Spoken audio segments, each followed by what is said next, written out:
What's going on, guys? Are you looking for Logan Paul's apology video so you can splice it up and cut and chop it and make fun of it and savor every little last morsel? Well, don't be afraid. I have found it for you right now. He has since deleted it, but I have saved a copy for you. Let's take a look right now.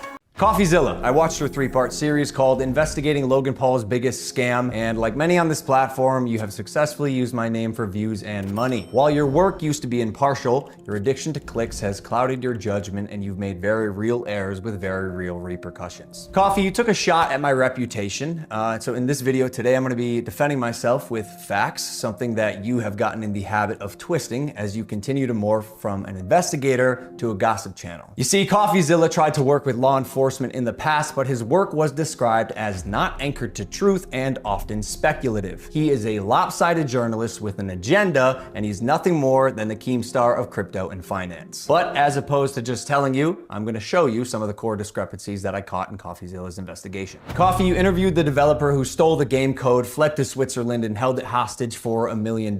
Well, his name is Zach Kelling. Surely, as the internet detective that you proclaim to be, you would know that he spent time in prison for multiple felonies, one for aggravated robbery, armed robbery at a liquor store, and the other for, surprise, obstructing the legal process. I can see why you kept him anonymous. Who we'll be calling Z here. I guess among many things, it doesn't surprise me that he lied about having 30 engineers and a $50,000 a week burn rate. On my end, I have 30 engineers. I'm burning $50,000 a week. Which, side note, is how this delusionist landed on the $1 million code ransom, but it turns out he only had 3 engineers. Wouldn't someone with journalistic integrity know their credible source had not only an agenda, but a fondness for orange jumpsuits?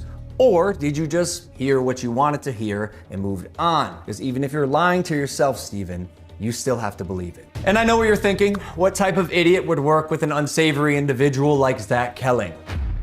I guess that's what I get for trusting the team that I relied on to vet and manage Eddie's hiring process, who has turned out to be a professional con man that I have since learned fooled billionaires, the Mormon Church, the owner of the New York Yankees, and now me. And surely you knew Emilio, the gentleman who supposedly let his child invest in a cryptocurrency, was allegedly responsible for 2 rug pulls before you interviewed him. So either you missed that or you knew it and failed to let the public know. Why? Because it was a clear sign that he was also untrustworthy. You seemed pretty excited when the guy told you that he couldn't hatch the eggs. Wait, you can't even hatch? No, I'm telling you, it's just a picture. You're kidding! You can't hatch? You're kidding. You can't hatch? You can't hatch? Yeah, 1 second of research would prove that to be false, as you can definitely hatch eggs and even breed your animals. Click on that. Oh, we got a duck. And as you pointed out in your fine print, cross-hatching was available on ETH at one point, but you perpetuated the opposite as truth with your chest out. Basically, nothing worked. And by the way, guy, almost all NFTs are just pictures. I'm telling you, it's just a picture. And surely a real internet detective would not break criminal and civil laws in trying to get information, right? So why have you allowed the illegal recording of Jeff's phone call without his permission? And then, more like an internet criminal, post it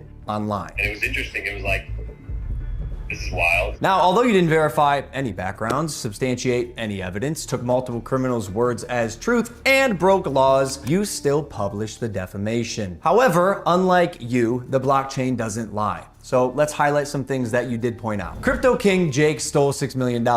True or not, we had already removed him from the team when we realized he was a bad actor and his motives were purely financial. Conman Eddie, lead developer, stole $1.7 million. True or not, when we learned he was a bad actor as well, he was immediately removed from the team. While myself and Jeff sold nothing and made nothing as verified through investigation and the blockchain. Jeff, Logan's manager, to my knowledge, never sold.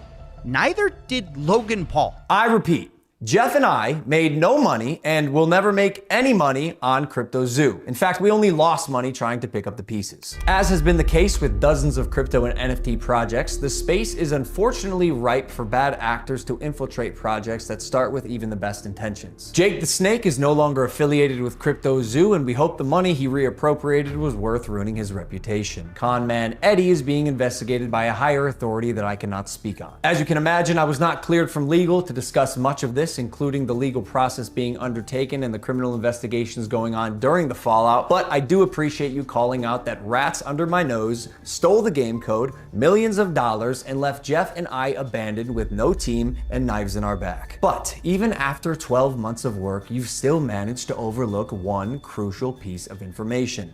See, even though I've said it's coming so many times, you've assumed that CryptoZoo isn't being made. Who are you to decide when the development timeline ends? I got everything stolen from me in our community, stopped promoting publicly as soon as I knew the extent of the internal issues, took all of the heat on social, and you still published a defamatory hit piece fully knowing I was innocent just so you could enrich yourself in your $10 million studio. Sharp, but deeply unethical, dangerously misleading, and illegal. I suggest you use the money you got from pumping your Patreon to hire a good lawyer. You're gonna need it. And maybe we could have talked about this if you had reached out to me personally, not my manager Jeff, who is not me, Steven, but the first time you did was on Christmas Eve after you released your series so you could rely on false statements and unreliable people used recklessly. The subject line was third request for comment. Yeah, not quite. This will be my third time reaching out to you and your team. The first 2 times were through your manager Jeff. The first 2 times were through your manager Jeff. Okay, so the last time on Christmas Eve, after the fact, was to me. You have a funny way of twisting things. And I also noticed you left out that part on Twitter. Why hide that? Trust me, CryptoZoo is coming. I will make damn sure of it. And honestly, it sucks that after years of personal reform, going through trials and tribulations and busting my ass to evolve into a person that I can say I'm actually proud of, you led the charge to drive and monetize a narrative telling millions of people that I'm a fraud or I tried to scam my audience. That is patently false. This video is mainly for my fans and anyone who's on the fence that I hope I can help understand a situation that is tremendously complex but has been oversimplified for both views and clicks. And lastly, Coffeezilla. I now know your motives with this. Clout and money, good for you, but also you're slimy as f. So I'm not gonna come on any of your podcasts. If you wanna come on Impulsive and talk about this, that's fine. You've denied my invitation multiple times. You're still invited. It can be a one-on-one. If not, we're gonna handle this ourselves while we continue to build CryptoZoo, and I'll see you in court.